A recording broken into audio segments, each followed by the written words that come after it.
provinsi satu itu kan semua wewenang di gubernur. Gubernur kalau sampai ada masyarakatnya risiko tinggi pandemik, harus ini dong, harus fair dong. Jangan apa-apa presiden dulu. Buat apa tiap daerah provinsi punya gubernur?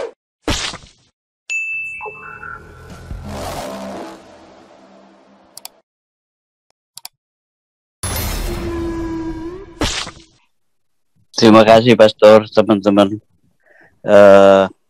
Memang masalah pandemik itu kan sebenarnya presiden harus tegas bahwa otonomi daerah itulah yang berkuasa. Jadi presiden itu istilahnya bagaimana ya, dalam pemerintahan provinsi satu itu kan semua wewenang di gubernur. Gubernur kalau sampai ada masyarakatnya risiko tinggi pandemik, harus ini dong, harus fair dong. Jangan apa-apa presiden dulu. Buat apa tiap daerah provinsi punya gubernur kalau nggak disorot kerja gubernur? Ya enak aja, apa-apa presiden yang mesti nanganin. Presiden cuma kasih arahan, turun ke bawah dilaksanakan apa enggak. Jangan presiden dong yang disalahin. Mana ada mekanisme begitu? Di mana-mana juga negara provinsi atau state itu kan tanggung jawabnya semua gubernur.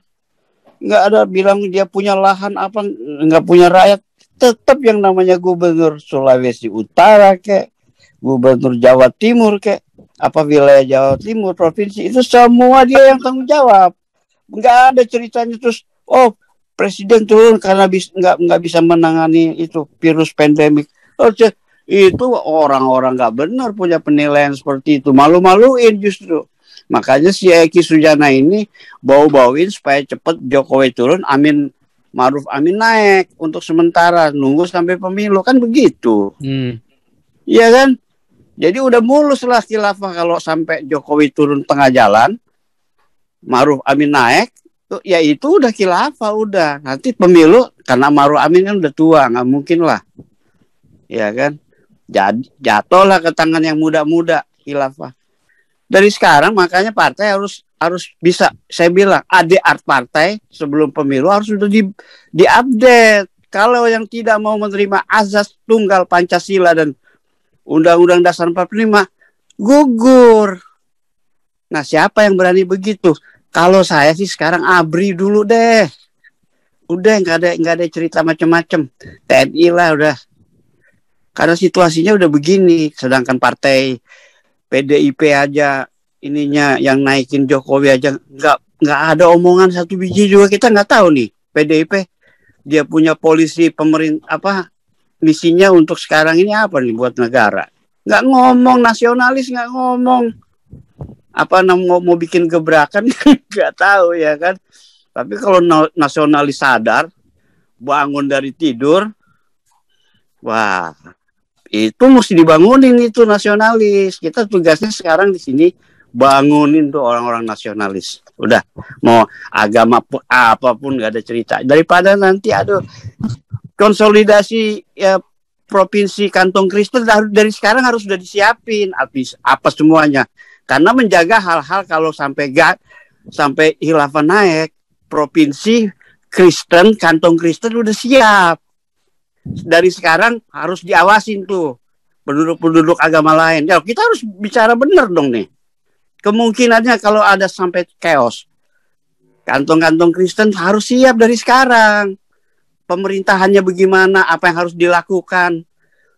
Kalau perlu semua meeting, gubernur-gubernur kantong Kristen meeting terang-terangan gitu loh.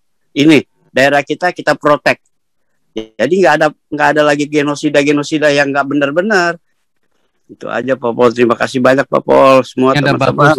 Dari ONEOIS apa ini bacanya nih?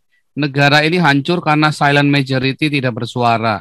Karena Islam mayoritas terus dia melihat kelakuan kaum radikalis. Hal ini menyuburkan khilafah si penghancur kerukunan rakyat Indonesia. Tapi kemarin Peus tadi 70% orang Islam ingin syariah Islam ya. Kan khilafah itu.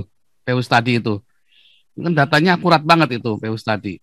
Tapi Pak, kadang-kadang Pak Pol itu survei-survei gitu juga nakut-nakutin juga Pak Pol.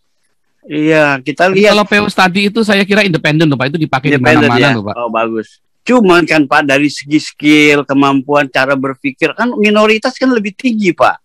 Kalau yang dari seberang sana Ya. mayor kan cuman beberapa gelintir orang, tapi dia punya mungkin ya itu kayak karena ada ayat-ayat setan itu kali ya. Tapi kan kita harus berpikir logis Pak, bahwa kita minoritas ini justru sebenarnya dia punya kemampuan tuh jauh Pak di atas rata-rata mereka. Cuman kita ini udah Pak Paul bilang udah dikasih roh ketakutan, ya kan? Akhirnya lama-lama makin takut, makin cut. Aduh istilahnya, jadi udah nggak ada sama sekali tuh roh keberanian itu gitu loh. Apalagi yang di itu parlemen, ya kan? Ikut-ikutan aja udah kemana digeret lehernya ikut, nggak berani sama sekali tuh tampil. Nih saya maunya begini, ayo orang takut mati sih ya Pak Paul. Oke dah Pak Paul, terima kasih banyak ya teman-teman semua. Lanjut dulu nih Beta. Saya komentari bisa? Ya boleh Pak Rajauti. Jadi gini Pak Paul, kita nggak bisa banyak berharap sama partai-partai nasionalis ini karena mereka juga sudah terjebak dalam oligarki. Mereka sudah ikut dalam oligarki. Nah, begitu yang ada situasinya seperti yang kata Pak Santiamer tadi, kalau sudah terjebak di situ, sesama yang lain juga sama-sama sudah pegang kartunya masing-masing, sama-sama sudah pegang barangnya, penyakitnya masing-masing kan gitu kan. Jadi mereka nggak akan berpikir soal ini, soal dia mempertahankan Pancasila segala macam. Itu hanya mereka pikirkan sebagai diksi politik jika menghadapi pemilu. Tapi ketika pemilu sudah selesai, sudah berkuasa, nggak akan ada tindakan ke arah sana untuk mempertahankan Pancasila, kecuali YouTuber-YouTuber yang independen inilah, atau seperti channel-channel panas kayak kita ini, atau YouTuber-YouTuber lain. Nggak bakalan kepikiran mereka Pak untuk ke sana. Jadi memang kembali lagi ya, rakyat ini yang harus berteriak sekeras-kerasnya. Kemudian yang kedua, yang dikatakan oleh Pak Santiamer tadi tentang Dewan Mullah, itu juga memang terjadi di Iran Pak. Ketika mereka sudah berkuasa, itu Dewan Mullah langsung mengatasi yang di paling atas segalanya, di atas presiden, di atas perdana menteri, dan bahkan di atas DPR-nya sendiri gitu. Itulah dalam pemerintahan yang namanya khilafah ya seperti itu. Nah, sebetulnya arah ke sana udah kelihatan dari sekarang Pak. Bagaimana dewan itu bisa jadi satu waktu akan terbentuk arahnya, dan siapa-siapa orang yang sudah terbaca. Jadi memang kalau saya lihat sih ya harus bersuara. Kalau nggak bersuara ya udah selesai, udah nggak perlu ini. Saya nggak berpikir sampai 2024 ini gerakan ini. Mereka sebelum 2024 sudah harus berganti gitu kepemimpinan gitu. Nah ini yang kita nggak nunggu sampai 2024, makanya kawan-kawan yang ada ya bangunlah mereka masing-masing, jangan lagi tidur dalam mimpi yang panjang gitu Pak Paul gitu. Terima kasih. Anda telah menyimak materi video ini sampai selesai. Kami berharap Anda bisa memberi masukan kepada yang lainnya melalui kolom komentar dari sudut pandang Anda yang berbeda. Komentar Anda akan memberikan edukasi atau bahan pertimbangan bagi generasi dalam memahami narasi atau sumber berita yang belum tentu sesuai dengan fakta.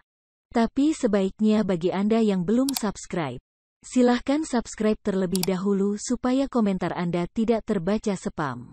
Dan bagikan link video ini ke media sosial lainnya supaya teman Anda bisa berbagi pengalaman bersama kita. Terima kasih. Dan enjoy saja bersama Sodron Channel.